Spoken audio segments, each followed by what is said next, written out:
গোপালগঞ্জে এনসিপির সমাবেশ ঘিরে হামলা সংঘর্ষে নিহত ৩ গোপালগঞ্জে জাতীয় নাগরিক পার্টির এনসিপি সমাবেশ ঘিরে হামলা সংঘর্ষে ৩ জন নিহত হয়েছেন।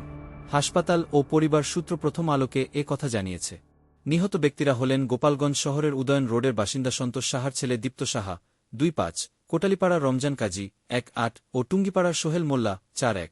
আজ বুধবার বিকেল ৪:৫টার দিকে গোপালগঞ্জ জেনারেল হাসপাতালের তত্ত্বাবধায়ক জীবিতেশ বিশ্বাস প্রথম আলোকে বলেন, বিকেলে ৩ জনকে মৃত অবস্থায় হাসপাতালে আনা হয়।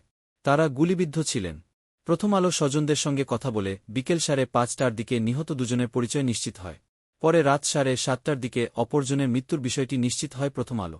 হাসপাতালের কর্মকর্তা জীবিতেশ বিশ্বাস বলেন, আরও ৯ জনকে গুলিবিদ্ধ অবস্থায় হাসপাতালে আনা হয়। তাদের অস্ত্রোপচার চলছে। মৃত্যুর তথ্য জানতে গোপালগঞ্জের পুলিশ সুপার এসপি মো. মিজানুর রহমানের মুঠোফোনে কল দিলে তিনি ধরেননি। তথ্য জানতে গোপালগঞ্জের জেলা প্রশাসক ডিসি মুহম্মদ কামরুজ্জামান ও অতিরিক্ত জেলা প্রশাসক সার্বিক মো. গোলাম কবিরকে কল দিলে তারা কথা বলতে রাজি হননি। নিহত দীপ্ত সাহার চাচা হাসপাতালে প্রথম আলোকে বলেন, দীপ্ত দুপুরের খাবার খেয়ে তার দোকানে যাচ্ছিলেন। শহরের চৌরঙ্গিতে তার পেটে গুলি লাগে। নিহত রমজান কাজীর বাবা কামরুল কাজী প্রথম আলোকে বলেন, আমার ছেলেটাকে মেরে ফেলছে। আমার ছেলে তো কোনো দোষ করেনি। আমি আমার সন্তানকে কোথায় পাব?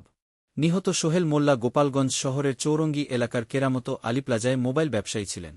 তার পরিচয় নিশ্চিত করেছেন একই মার্কেটের দোকানদার জনি খান। এর আগে গোপালগঞ্জের পৌর পার্কে এনসিপির সমাবেশ শেষে হামলার ঘটনা ঘটে। এরপর ১৪৪ ধারা জারি করা হয়। প্রত্যক্ষদর্শী কয়েকজন বলেন, সমাবেশ শেষ হওয়ার সঙ্গে সঙ্গে আওয়ামী লীগের লোকজন লাঠিসোঁটা নিয়ে এনসিপির নেতাকর্মীদের ঘিরে হামলা চালান। এ সময় পুলিশ ও সেনাবাহিনীর সদস্যরা সাউন্ড গ্রেনেড ও ফাঁকা গুলি ছুড়ে পরিস্থিতি নিয়ন্ত্রণের চেষ্টা করেন। এনসিপির নেতাকর্মীরা অন্যদিক দিয়ে গাড়ি ঘুরিয়ে ঘটনাস্থল ত্যাগ করেন। হামলার ঘটনার পর এনসিপির মুখ্য সমন্বয়ক নাসিরুদ্দিন পাটোয়ারি সাংবাদিকদের কাছে অভিযোগ করেন, আওয়ামী লীগের নেতাকর্মীরা এই হামলা চালিয়েছেন। এ সময় পুলিশ সেনাবাহিনী নিষ্ক্রিয় ভূমিকা পালন করেছে। তাদের এনসিপি বলা হয়েছিল সবকিছু ঠিক আছে, কিন্তু তারা সমাবেশস্থলে এসে দেখেন পরিস্থিতি ঠিক নেই। এর আগে বেলা ২:৪টার দিকে সমাবেশ শুরুর আগে ২০০ থেকে ৩০০ লোক লাঠিসোঁটা নিয়ে জয় বাংলা স্লোগান দিয়ে এনসিপির সমাবেশস্থলে যান।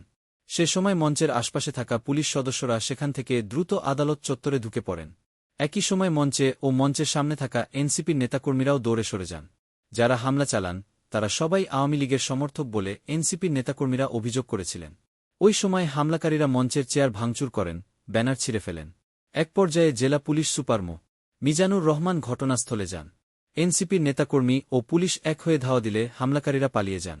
বেলা ২:০৫ সমাবেশস্থলে পৌঁছান এনসিপির আহ্বায়ক নাহিদ ইসলাম, সদস্য সচিব আক্তার হোসেন, মুখ্য সংগঠক দক্ষিণাঞ্চল হাসনাত আবদুল্লাহ, মুখ্য সংগঠক উত্তরাঞ্চল সার্জিস আলম সহ কেন্দ্রীয় নেতারা। সেখানে সমাবেশ করে এনসিপি। সমাবেশ শেষে এনসিপির নেতাকর্মীদের ঘিরে হামলার ঘটনা ঘটে। এর আগে এনসিপির কর্মসূচি ঘিরে গোপালগঞ্জে পুলিশের গাড়িতে আগুন ও উপজেলা নির্বাহী কর্মকর্তার ইউএনও গাড়িতে হামলার ঘটনা ঘটে। বেলা ১:১১টার দিকে গোপালগঞ্জ টেকেরহাট সড়কের সদর উপজেলার কংসুরে এ ঘটনা ঘটে। পুলিশের গাড়ি পোড়ানোর একটি ভিডিও ফেসবুকে ছড়িয়ে পড়েছে। এতে দেখা যায়, গাড়ি পোড়ানোর সময় সেখানে নিষিদ্ধ ঘোষিত সংগঠন ছাত্রলীগের গোপালগঞ্জ জেলার সাধারণ সম্পাদক মো. পিয়ালকে লাঠি হাতে দাঁড়িয়ে আছেন। অন্য আরেকজনকে বলতে শোনা যায়, আমরা পিয়াল ভাইয়ের সাথে আছি।